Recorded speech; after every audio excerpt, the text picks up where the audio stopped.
Dream Team, it's your boy Neal back with another reaction video, guys. Here we are with Switzerland, Norway, and Iceland refuse to join the EU. Why? Before we dive in and figure out why, make sure you guys subscribe, ring notification bell, get a video a thumbs up so it gets suggested. Now let's do this. When someone says the EU, many first think of Europe, but this isn't entirely accurate. The European Union has only 27 member states. And even though some European countries have long, rich histories with their EU cousins, they've decided to remain outside of the Union. Oh, wow. This is the case of Switzerland, Norway, and Iceland. But why are these three countries so closely linked to a shared European identity, not part of the EU? As always, let's take a look at where these three countries are located on a map. First up is Norway. This Nordic nation sits right at the top of the Scandinavian peninsula, with direct access to the North Sea, the Arctic Circle, and the mouth of the Baltic Sea. Norway borders with two EU members, Finland and Sweden. Second is Iceland. Iceland is by far the most isolated of the European nations, with many mapmakers sadly forgetting to include it in their sketches of the continent. The closest EU neighbor is Ireland, over 1,400 kilometers away. Last but not least is Switzerland. This is the country that many forget isn't part of the EU, as it sits right at the heart of the continent. That's what I was gonna say. They right in there. They right surrounded by nothing but EU. But they said, nah, we ain't with that. We not gonna be joining. And is surrounded by central EU states. France, Germany, Italy, and Austria all share a border with this alpine That's region. wild. Let's take a look at each one's relationship with the Union and why they've decided not to join. Okay. Norway has made attempts to join the EU on two notable occasions. Initially, the country applied to what was then called the European Economic Community in 1962.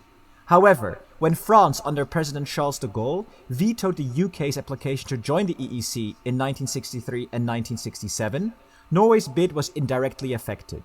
Since Norway's application was contingent on UK membership, along with the applications of Denmark and Ireland, Norway decided to suspend its application both times. Eventually, negotiations successfully concluded in 1972, leading to a referendum where the Norwegian people voted against joining.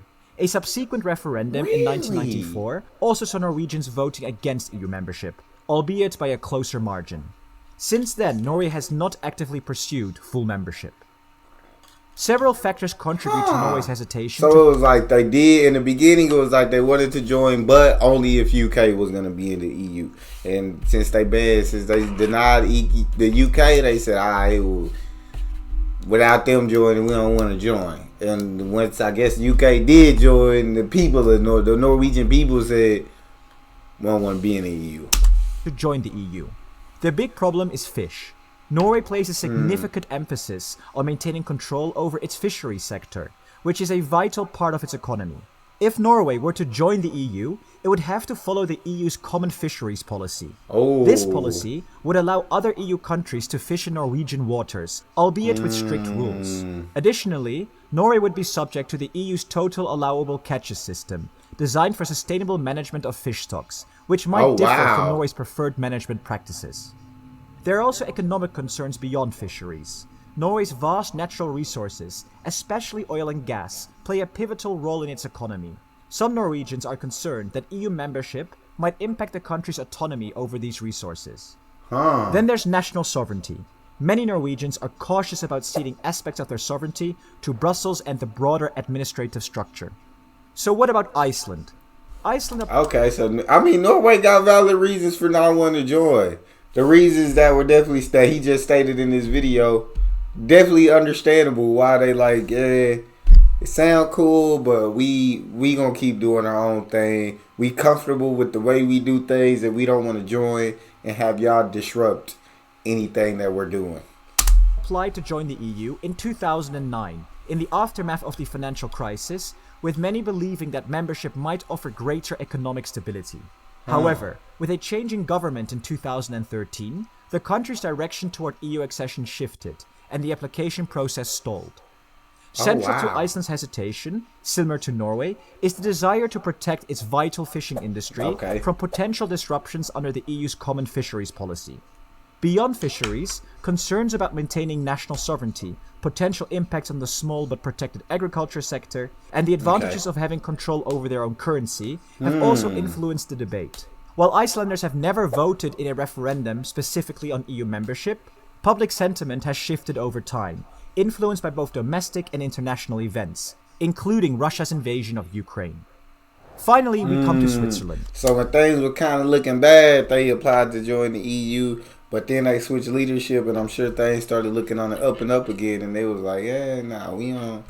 It's kind of the same factors as Norway, plus they got control of their own currency, and so the people like, nah, we don't need to join the EU. We good without the EU. The Swiss people have traditionally shown limited interest in joining the EU. In the early 1990s, the government did pursue an application to join the European Economic Area, a stepping stone to EU membership. But after a rejection by the Swiss electorate in a 1992 referendum, this effort was suspended. In fact, in 2018, a survey found that only 3% even considered joining the EU as a possibility. This reluctance stems not just from their commitment to neutrality, but also from their unique political and economic circumstances. Switzerland's system of direct democracy, where key decisions are often put to public referendums, makes ceding any decision-making power to Brussels problematic. Over the years, Switzerland has negotiated a series of bilateral agreements with the EU, granting them many of the benefits of the single market without perceived drawbacks of full membership. These agreements, for many in Switzerland, represent the best of both worlds. They allow for economic collaboration while preserving Swiss autonomy.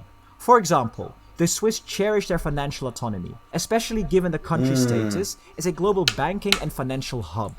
Thus, concerns about EU regulations potentially affecting the sector play a big role. And no, unlike some of their Nordic neighbors, the Swiss reservations aren't about protecting the fishing industry. After all, fish are pretty safe in the Alps. Yeah. But what about now? What agreements do these countries have with the EU in the modern day? So Switzerland, like, hey, our banking policies and financial policy, that's the reason we not coming over there. We can't have that disrupted. So all these countries that don't want to join, there's rules, I guess, in the EU that could disrupt their main thing. And it seemed like Switzerland, people never wanted to join in the first place. Switzerland always been like, hey, nah, we don't want to join the EU. Like our neutrality, we're not rocking with it. You feel me? And then on top of us not wanting to join, we also don't want y'all disrupting our financial stuff we got going on over here. None of these three countries are technically part of the EU, but they're closely tied in various ways. All three countries are part of the Schengen area, facilitating passport-free travel across borders. However, this doesn't automatically grant the right to work. Additional permissions might be required. Both Iceland and Norway are members of the European Economic Area, which allows them to participate in the single market. This means they have to contribute to the EU budget, adopt certain EU laws without having direct representation in the European Parliament, and are exempt from some EU policies, notably in areas such as fishing. Switzerland, on the other hand, accesses parts of the single market through a series of bilateral agreements with the EU. All three, along with Liechtenstein, are members of the European Free Trade Association, also called EFTA. Founded in 1960 as an alternative to the then European Economic Community, which later evolved into the EU, the EFTA aimed to promote free trade and economic integration. The original members included Denmark, Norway, Switzerland, Sweden, Austria, the UK, and later Portugal joined the fold. Oh, dang. Today, only 4 members remain: Switzerland, Norway, Liechtenstein, and Iceland. EFTA promotes free trade among its members and with other countries, and its members cooperate closely with the EU, ensuring smooth trade and collaboration across Europe.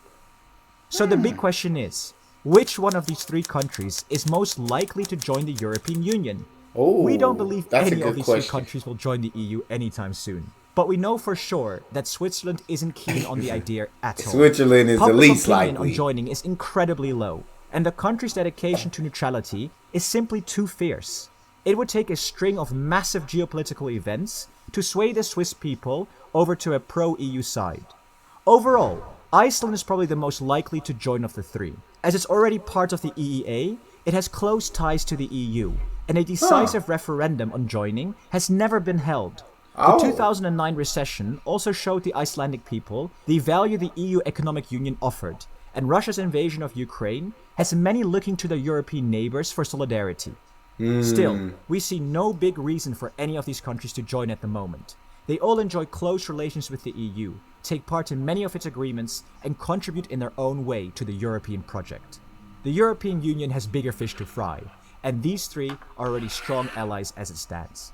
But what do you think? Should these countries join the EU, or should they rather stay outside of the EU? Let us know your thoughts in the comments. And if you enjoy these short and informative videos, if y'all good doing what y'all doing, know what I'm saying? Ain't no reason to join the EU. I can't see it. If you are everything that you're doing, you're good.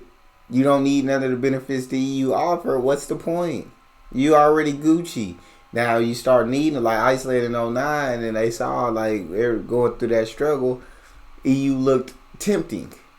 That's understandable, but if you good, ain't no need.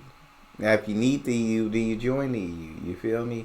But, I mean, they all got their own things going on. They all seem pretty well. I don't think they need to, unless they need to join, I don't see why they would. But y'all let me know in the comment section how y'all feel about it. And, I mean, it seems like they definitely get to participate in the EU as far as, the, like, market trade. And they get to, like, be in on conversations, but they just don't have representation in the EU. So, I mean, they kind of get some of the benefits in the EU already without necessarily being in the EU. And they contribute to the EU in their own ways. That's all we got. Make sure y'all subscribe, ring notification bell, get a video a thumbs up. It's your boy D Neal. Out.